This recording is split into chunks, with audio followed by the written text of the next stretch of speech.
Assalamu alaikum everyone. I hope you all are fine. The topic which I am going to discuss today is actually hydrolysis of nucleic acid. Hydrolysis of nucleic acid को पढ़ने से पहले हमें सबसे पहले ये पता होना चाहिए कि न्यूक्लिक एसिड क्या होता है। हम न्यूक्लिक एसिड की थोड़ी सी डेफिनेशन देख लेते हैं। Nucleic acid were first isolated in 1868 by F Miescher from the nuclei of pus cell. Nucleic acid को सबसे पहले आइसोलेट किया गया था 1868 में।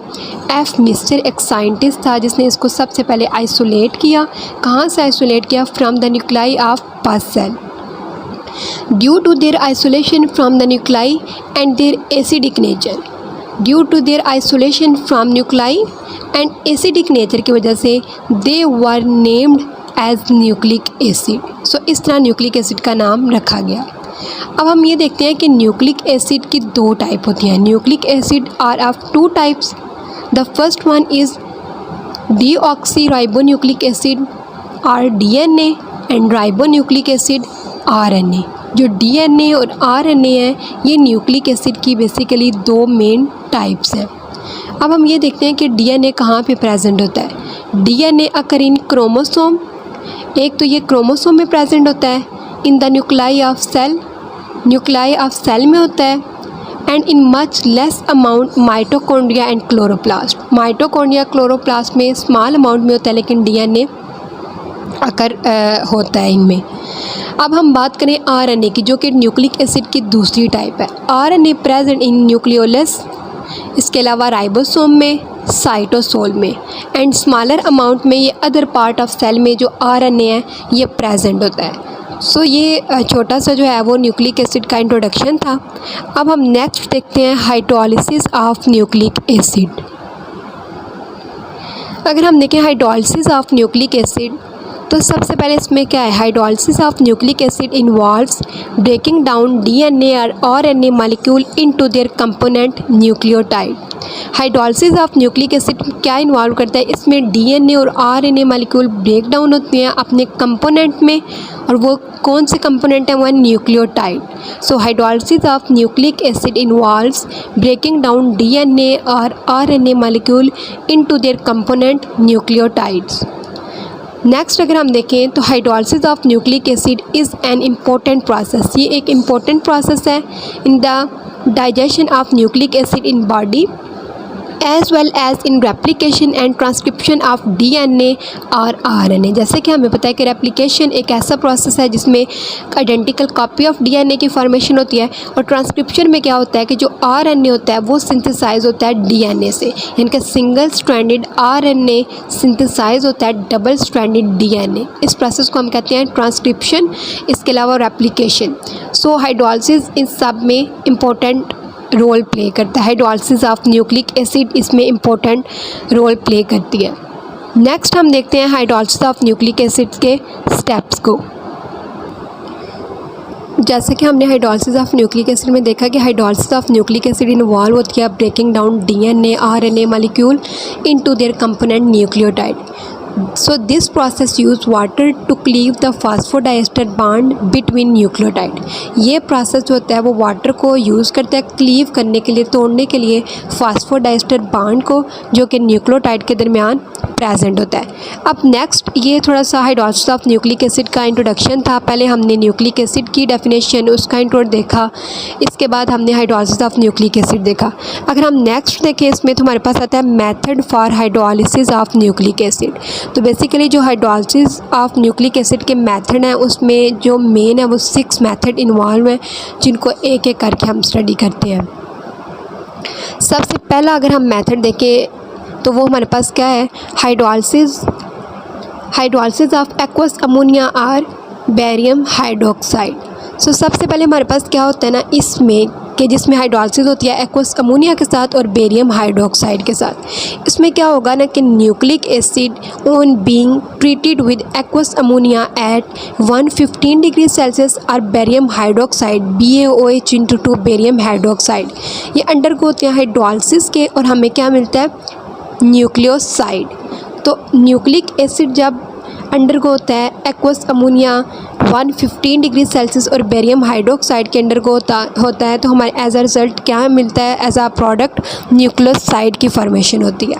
तो ये हमारे पास पहला मेथड ऑफ हाइड्रोलिसिस था जिसमें nucleic acid in the presence of ammonia and barium hydroxide हमें न्यूक्लियोसाइड देता है।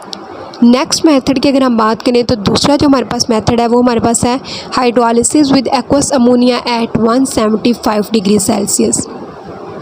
सो न्यूक्लियोटाइड, इसमें हमारे पास अब क्या होता है कि नेक्स्ट में अगर हम देखें इसमें अब सेकंड मेथड में हमारे पास क्या होगा कि जो न्यूक्लिक एसिड है ना वो अंडरगो होगा aqueous ammonia at 175 degree Celsius. जो टेम्परेचर यूज़ हो रहा है वो 175 डिग्री सेल्सियस है। तो इसके रिज़ल्ट में हमारे पास किस चीज़ की फॉर्मेशन आएगी, न्यूक्लियोसाइड की।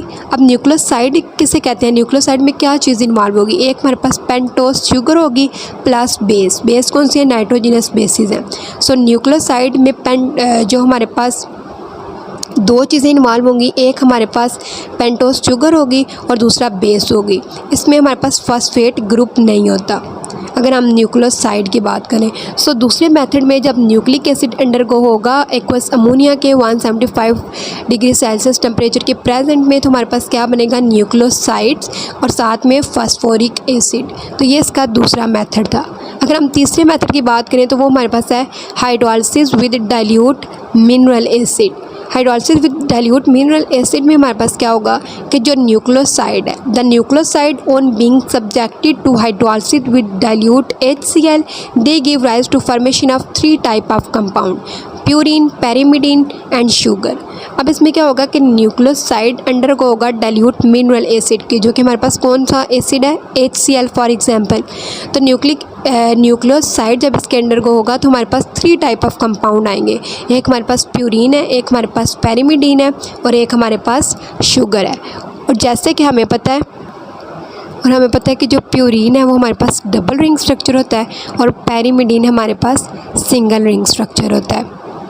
तो इसमें जब न्यूक्लियोसाइड अंडरगो होगा डाइल्यूट मिनरल एसिड के, तो हमारे पास ये 3 टाइप ऑफ कंपाउंड आएंगे।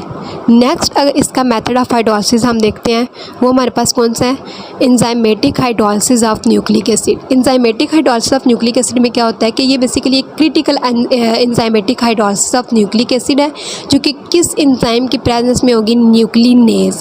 न्यूक्लिनेज एक एंजाइम है जिसकी प्रेजेंस में हाइड्रोलिसिस ऑफ न्यूक्लिक एसिड होती है। तो एज अ रिज़ल्ट हमारे पास क्या बनता है, न्यूक्लियोसाइड बनेगा।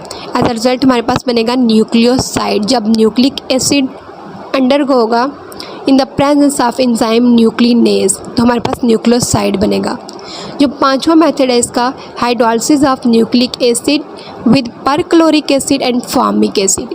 इसमें क्या होता है कि न्यूक्लिक एसिड जब अंडरगो होता है in the presence of perchloric acid and formic acid, तो हमारे पास क्या बनता है ना, 4 तरह की हमारे पास प्रोडक्ट आती हैं। The first one is purine, the second one is pyrimidine. Purine double ring structure होता है, पैरिमिडीन सिंगल रिंग स्ट्रक्चर होता है। इसके अलावा शुगर एंड H3PO4 जो कि फास्फोरिक एसिड का फार्मूला है। सो इसमें हमारे पास क्या होता है कि जो हाइड्रोलिसिस होती है न्यूक्लिक एसिड की, इसमें हमारे पास परक्लोरिक एसिड को यूज़ करते हैं, हम फॉर्मिक एसिड को यूज़ करते हैं, तो हमारे पास प्यूरिन बनता है, पैरिमिडीन बनता है, शुगर बनता है एंड फास्फोरिक एसिड बनता है। इसमें हमने जो सबसे पहला देखा था इसका मेथड वो हाइड्रोलिसिस विद एक्वस अमोनिया और बेरियम हाइड्रोक्साइड था। दूसरा जो हमने देखा वो hydrolysis with aqueous ammonia at 175 degree Celsius पे था। तीसरा हमने देखा hydrolysis with dilute mineral acid. चौथा हमने देखा enzymatic hydrolysis of nucleic acid. पांचवा हमने देखा hydrolysis of nucleic acid with perchloric acid और फॉर्मिक एसिड।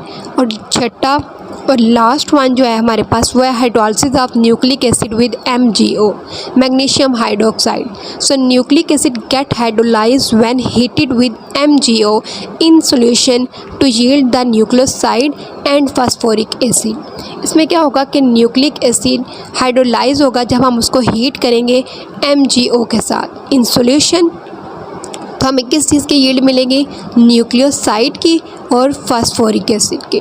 तो ये बेसिकली इसका छठा मेथड था हाइड्रोलिसिस ऑफ न्यूक्लिक एसिड का। So student, that was all about the hydrolysis of nucleic acid. Thank you everyone for watching. Please like my video and subscribe my channel by clicking the bell icon.